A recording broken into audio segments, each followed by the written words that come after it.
Bienvenidos a las presentaciones del Colegio de San Luis en el marco de la Feria de Guadalajara Internacional del Libro de Guadalajara 2021, que se llevará a cabo del 27 de noviembre al 5 de diciembre. En ese marco, el Colegio de San Luis, con la finalidad de difundir los trabajos que hacen los investigadores, hemos organizado una serie de presentaciones del libro, y lo cual el libro que nos toca hoy presentar es el libro de Los Heraldos Negros, poemas de César Vallejo, que de edición crítica y estudio del doctor Antonio Cajero y los comentarios del doctor Israel Ramírez. Estas presentaciones se llevarán a cabo por medio de grabaciones y se presentarán una cada día o probablemente dos durante la feria. Estén pendientes del programa que les haremos llegar por medio de las redes sociales. Y sin más, les damos el micrófono al maestro, maestro amigo mío, doctor Israel Ramírez. Adelante, Israel. Muy buenas tardes o muy buenos días a los amigos que nos están acompañando, al público que sigue estas transmisiones de las presentaciones de novedades en el Colegio de San Luis. Tengo el gusto de participar en esta ocasión justamente como presentador del libro que acaba de publicar mi colega y amigo Antonio Cajero, a quien también saludamos, aprovechamos para saludar. Y agradecerte, Jorge, el trabajo que desde el área de publicaciones del Colegio de San Luis están realizando. No solo quisiera comentar en estos minutos, también aprovechar que no solo se ha seguido trabajando en las publicaciones del Colegio de San Luis, es decir, se siguen editando, se siguen publicando libros, sino que además también se hace el esfuerzo de difusión, de tratar de llevar estos libros a su público, aunque no tengamos una presentación en vivo, en una sala, como acostumbrábamos. Entonces, bueno, en esta ocasión tenemos el gusto de presentar el más reciente libro del doctor Antonio Cajero, titulado, como ya dijiste, Jorge, César Vallejo, Los Heraldos Negros, poemas. A mí me gustaría, Antonio, si te parece, para esta presentación, en realidad hacer un diálogo, una plática contigo. Me gustaría, ya que tenemos la oportunidad de tenerte aquí en pantalla, pues preguntarte cosas, platicar contigo, que nos vayas contando acerca de qué significa este libro, las dimensiones de su autor, por supuesto, y quizá antes que nada tocar un tema trascendental para los estudios literarios, para nuestra disciplina, ¿no? Que es justamente el de edición crítica, Antonio. Tu libro así se presenta como un estudio y como una edición crítica. Me gustaría abordar este primer tema, si te parece. ¿Qué relevancia tiene una edición crítica? ¿Cuál es su función? ¿Por qué es tan importante en nuestro medio? ¿Por qué la gente le tiene miedo a una edición crítica y le tiene respeto también? ¿Cuántos tipos de edición existen? Platiquemos un poquito por ahí, si te parece, Antonio. Te damos la bienvenida y te doy la palabra. Bien, gracias Israel, gracias Jorge, gracias a quienes siguen la transmisión también, por supuesto. Eh, Acerca de este tema que yo diría que sigue siendo espinoso en el ámbito literario por lo que tú acabas de enunciar, porque pues un lector que se encuentra con un libro en el que ve notas al pie, ve definiciones etimológicas, ve ahí reproducciones de texto que no entiende, ¿no? Ve paréntesis, ve asteriscos y otros símbolos por ahí, ¿no? Guiones, de todo se puede usar, hasta el símbolo de gato, ¿verdad? Claro, la ve y dice, ¿qué es esto? ¿Para qué sirve? Y yo diría que el problema en nuestro caso es que no tenemos, no solo en México, sino en Hispanoamérica, una tradición más o menos consolidada de la edición crítica. Tenemos sí ediciones e intentos de ediciones críticas desde, podríamos decir, principios del siglo XX, ¿no? Ahí está Abreu Gómez con Sor Juana, el propio Villaurrutia en su momento, O sea, no es que sea, o sea, un espacio completamente vacío, pero sí diría muy descuidado, aún hoy. Eh, Esta labor que consiste en, como dirían, un poco a tono con la academia, ¿no? De fijar un texto, pero no darle esplendor, ¿no?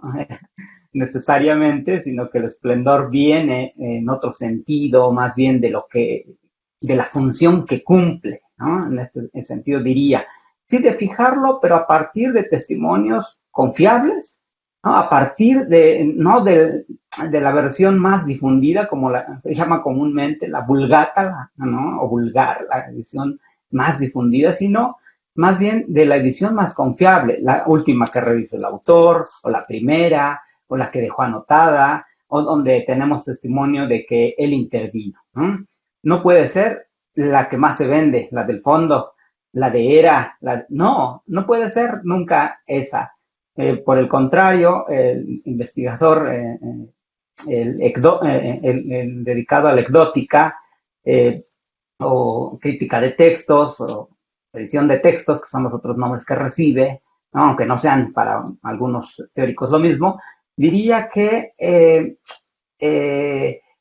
tratan precisamente de eso, de balancear los testimonios, las ediciones con las que se encuentra, establecer una hipótesis de trabajo y ser consecuentes con ellas después pues, de lo que se llama como requencio o reunión de los testimonios, elegir el tipo de variantes que van a seleccionar, cómo van a construir el texto propiamente, cómo van a armar su aparato de notas, si van a colocar notas léxicas, notas enciclopédicas, geográficas, de todo tipo, etimológicas, depende también del texto. Si es uno virreinal, seguro requeriría más notas que variantes, ¿no? Porque seguro contamos con un solo testimonio. Y eso es, ahora que lo digo, es importante pensarlo. También se puede hacer edición de de un texto que o no ha sido publicado o bien solo tiene una edición, por supuesto, ¿no?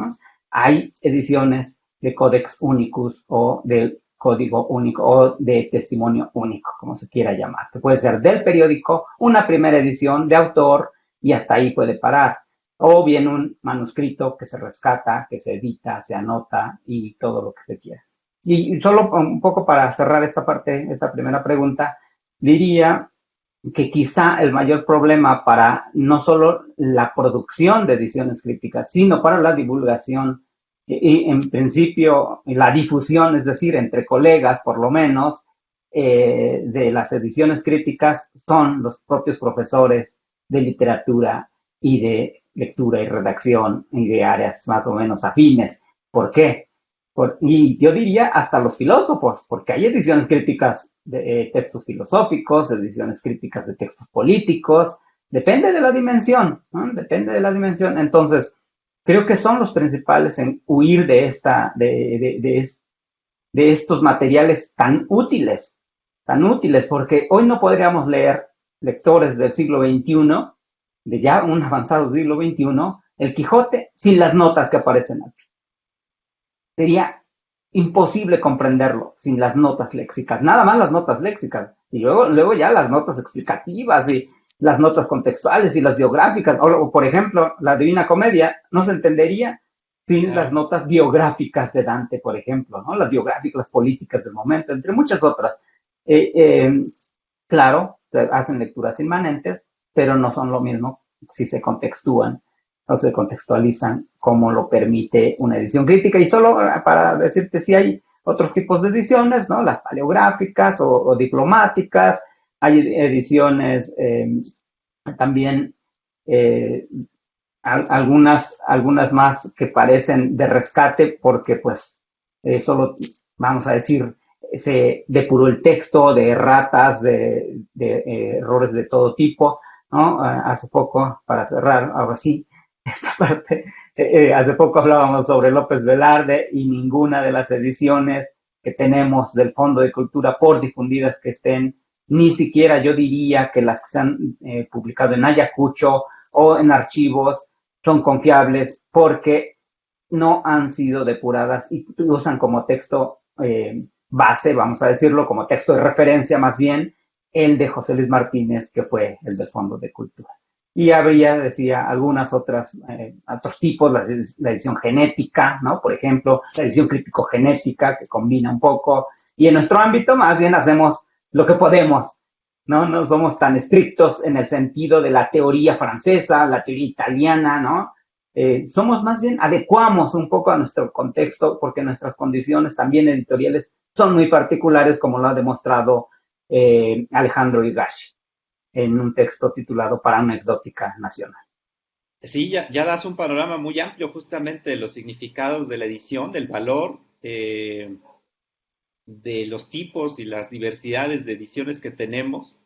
Y en ese sentido, quizá también retomar el hecho de que junto al Colegio de San Luis tenemos también la UNAM, que publica ediciones, ¿no? Está el Seminario de Edición Crítica, la Universidad Veracruzana. Entonces, ahí estamos, el Colegio de San Luis, trabajando, ¿no? Y en ese sentido, tú has sido un pilar justamente en la labor de edición, de fijación, de rescate, de trabajo filológico.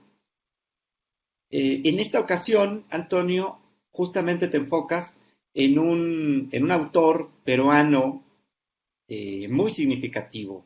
Creo que rescato la primera frase que tú utilizas en la introducción de tu libro, cuando dices algo así como que resulta incuestionable el valor de César Vallejo en la literatura hispanoamericana. Estamos hablando de un poeta, un hombre dedicado a la literatura, que nace justamente en 1892 y que muere en 1938 en Europa, en París, y en ese sentido que ha cobrado desde tempranas décadas del siglo XX un valor incuestionable, reitero la palabra que tú utilizas en la poesía. ¿Qué cualidades tiene César Vallejo, Antonio, que primero que nada que lo sitúan en el panorama de la poesía hispanoamericana de vanguardia, de principios del siglo XX, ¿no?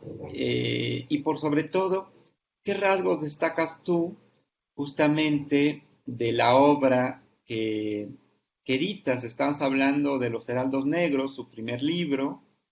Él publica justamente, quizás es más conocido por Trilce, es su segundo libro de 1922, pero como siempre sucede, no podemos entender Trilce si antes no comprendemos y no aquilatamos el valor de Los Heraldos Negros, que es el libro que tú editas. Entonces, me gustaría vincular, ¿no?, en esta segunda parte de nuestra presentación el valor de César Vallejo y en un segundo momento también pues hablar de las características de tu edición, qué es lo que tú haces, qué distingue a tu edición frente a otras, cuáles ediciones utilizaste, en fin, platiquemos un poquito de este poeta maravilloso y de tu trabajo, Antonio, ¿no? Si te parece. Sí, muchas gracias por la pregunta. Yo voy a ser muy breve sobre Vallejo. No me parece que tengamos tanto que gastar el tiempo ahí, no porque no sea importante, precisamente por eso, y solo diré para reforzar lo que digo a lo largo de casi 100 páginas de introducción, es que se trata, yo creo, así y de manera muy subjetiva, si se quiere, que entre él, Huidobro y en nuestro caso López Velarde, porque además están publicando entre 17 y 18 libros cardinales para las líneas de nuestra poesía, para nuestra tradición lírica, yo diría que libros cardinales son los fundadores de la moderna lírica hispanoamericana, ¿no? Así de grande es Vallejo. Por supuesto, podrá haber otros que están escribiendo en ese momento, Lugones, ¿no? Pero él lo ubicamos ahí entre siglos, entonces no es que sea menor, ¿no? Con el Lunario Sentimental de 1909, diría Borges, anticipa la vanguardia, ¿no? Entonces, ¿no? Digo, igual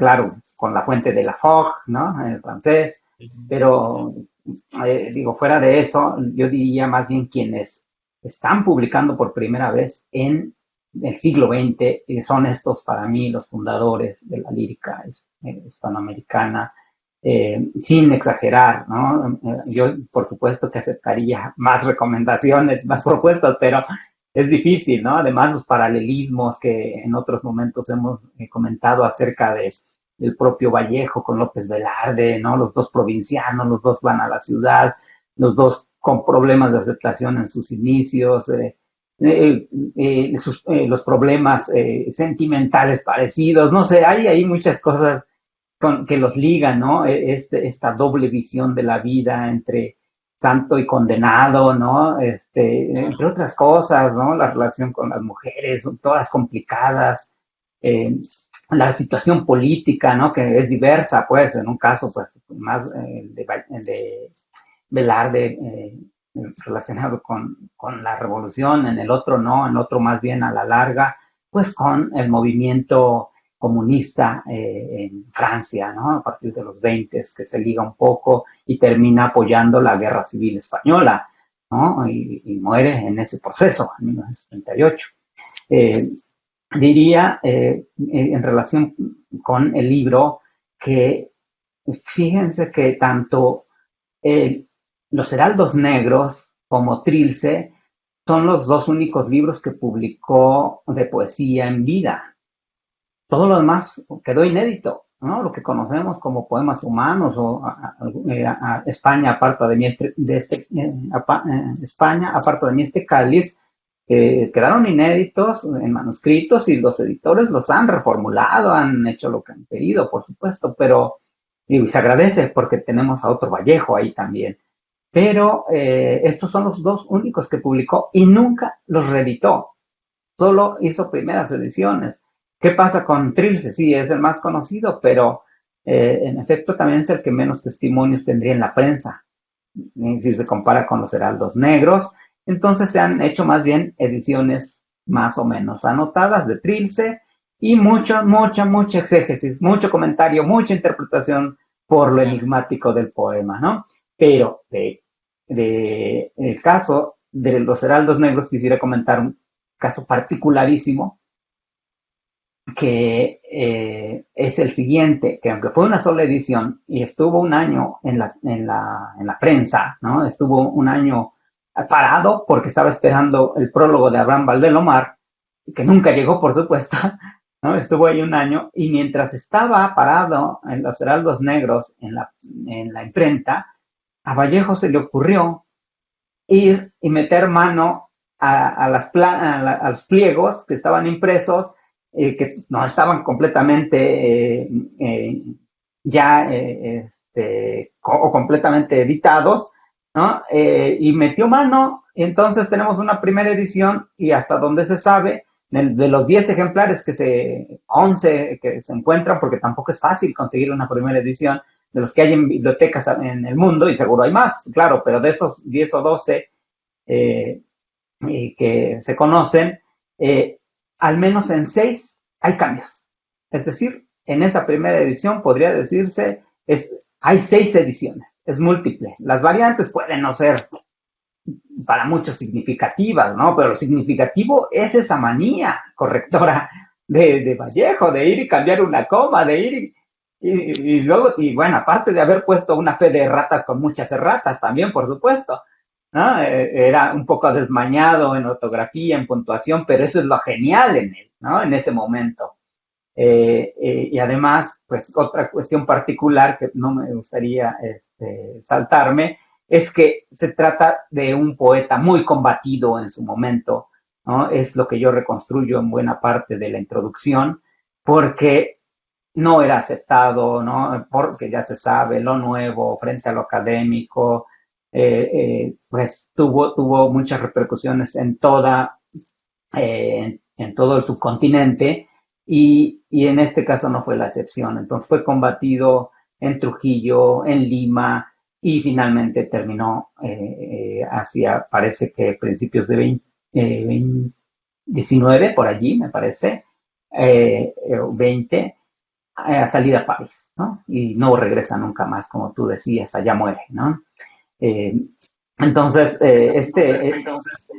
este poemario es emocionante hasta en ese sentido, ¿no? Yo creo que hay que, y luego ya en relación con el contenido, pues nada, es también el, el terruño íntimo, ¿no? Es la construcción de una imagen del espacio idílico, con la familia, con la comunidad, en relación con el paisaje, con las prácticas provincianas, entre muchas otras cuestiones, pero lo valioso es siempre el léxico, es la potencia de la voz de Vallejo, que yo les diría, al final marca solo su primera poesía, porque ya cuando tú, como tú lo dices, con Trilce es otra cosa, es otras cosas, es muchas cosas Trilce, ¿no? Un libro complejísimo, ¿no? Un verso ha llevado a gente a especular una y otra vez. Es más, no digo otra cosa. El título, nadie sabe quién lo inventó, qué significa. Hay decenas de teorías y yo diría, ninguna me convence. Pero ahí están y eso es bueno. Y bueno, no sé, podría, si quieres, luego agregar si hay. Yo revisé casi todas las ediciones, hasta la última de Antonio Merino, que pues nada, es una edición con muchos problemas. Hay la de González Vigil, dos de González Vigil, ¿no? Por cierto, una muy buena, la primera anotada, y por eso yo diría, cuando revisa 7 u 8 ediciones de los Heraldos, uno diría, ya no hay más que hacer, ¿no? Y es para responder la última parte de tu pregunta, ¿qué la distingue de las demás? Solo diría que la mía tiene una virtud, no pongo notas explicativas, me parece que mi texto es utilitario, que la gente tiene que llegar sola, yo no tengo por qué inducirlo, ese ha sido un poco mi criterio de edición, más bien entregar un texto depurado, confiable, y con unos criterios de edición muy claros, y el plus, lo que aporta esta edición. Eh, Todos los editores previos han utilizado 15 o 16 testimonios de la prensa y no siempre de manera directa. Han utilizado lo que ha dado Juan Espejo Asturrizaga o algún otro de los amigos o editores de Vallejo.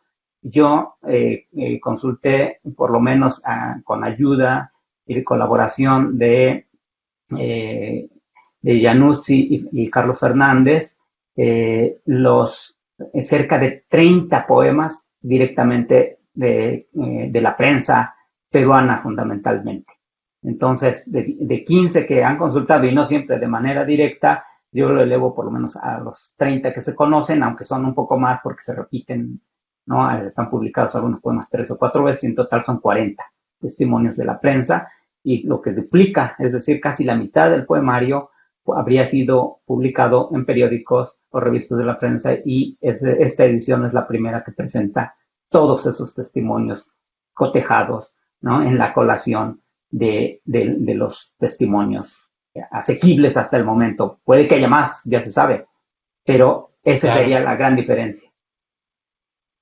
Pues Antonio, creo que en ese sentido estamos ante un libro que hay que difundir, ¿no? Hay que instar aquí está Jorge, a nuestro jefe del área de publicaciones, a que se distribuya en Latinoamérica principalmente. eh, y bueno, vienes a sumar con este libro un trabajo que ya has hecho también de edición, de fijación de texto, de colación, como tú dices, ¿no? De rescate, trabajos previos en torno, por ejemplo, ¿no? Menciono solamente dos, a Gilberto Owen, poeta también de vanguardia mexicano en este caso, ¿no? Y a Jorge Luis Borges, nada más y nada menos. Entonces, pues amigos que nos están viendo, espectadores, ¿no? Que siguen esta transmisión, les diría, acérquense al volumen de Antonio Cajero. Antonio, te agradezco muchísimo, ¿no? La participación en esta presentación, que lean el libro, que lo difundan, que lo usen para sus clases, ¿no? Los profesores, los colegas de literatura que dan clases de literatura hispanoamericana de vanguardia. Aquí está en el Colegio de San Luis, recién salido del horno, Los Heraldos Negros, poemas, César Vallejo, edición, estudio y edición crítica de Antonio Cajero. Entonces, pues nada, Antonio, agradecerte, decir que estaremos difundiendo todavía el libro por otras redes y a seguir trabajando con tanto empeño como lo has hecho, ¿no? En la formación de un corpus y de una tradición también ya en el Colegio de San Luis, ¿no? Sí, sí, sí, sí, te parece, solo para cerrar, diría que en efecto sí, ojalá y que los profesores se animaran a usarlo para sus cursos, que por lo menos vieran esa trayectoria de Vallejo desde que empieza a escribir hasta que publica Los Heraldos Negros, porque es lo que reconstruyo en la introducción, y yo diría, si es que puede ser más un atractivo más allá de la edición, hay mucho chisme, hay muchos datos muy particulares sobre cómo se construyen los heraldos, qué poemas rechaza, cómo reescribe, cómo sí les hace caso a sus críticos, ¿no? Cómo a veces los rechaza, pero casi siempre les hace caso donde le dicen, aquí estás mal, ¿cómo que te robaste tus huesos, ¿no? Eres un ladrón, pues vas a ir a la cárcel, ¿verdad? Y él termina, no, pues corrigiendo, ¿no? Como que a un golpe de luz, ¿qué es un golpe de luz, no? Bueno, un poco para que veamos la fuerza de sus metáforas, que a unos lectores con visión chata, pues les molestaba porque no entendían, como no lo entendemos hoy, claro, pero los disfrutamos, esa es la diferencia, mientras que sus lectores contemporáneos lo padecían. Y pues ahí están, Los Heraldos Negros, poemas con ese paratexto que además nadie había puesto en sus ediciones, no sé por qué. En la primera edición así parece, al final. Que es pleonásmico, sí, pero él lo decidió, y así se llama, Los Heraldos Negros, poemas, y ojalá esto sea una lectura por lo menos entretenida. Gracias a todos, gracias Isra, gracias Jorge, saludos a todos. Muchas gracias, Antonio. Le regreso la palabra a Jorge, para que despida esta transmisión. Gracias, Israel. Muchas gracias a ambos por tan interesantísima presentación. Si ya estaba con ganas de leer el público un poco y conocer esto de la edición crítica, con esto que acaban de decir, independientemente de los chismes, es es una buena oportunidad para que lo conozcan, los maestros lo usen como texto, etcétera, ¿no? A mí me queda recordarle al público que estamos en el stand F14 y ahí pueden encontrar pocos ejemplares de Los Heraldos Negros porque lo hicimos en impresión bajo demanda, pero próximamente lo tendremos en descarga gratuita para que todo el mundo lo pueda tener iba a decir en sus manos, pero más bien será en su tableta, para que lo puedan disfrutar. No me queda más que agradecer a todos y recordar al público que hay una serie de presentaciones que llevaremos a cabo, que estén pendientes en las redes sociales del colegio y próximamente nos veremos. Muchas gracias a ambos. Hasta pronto.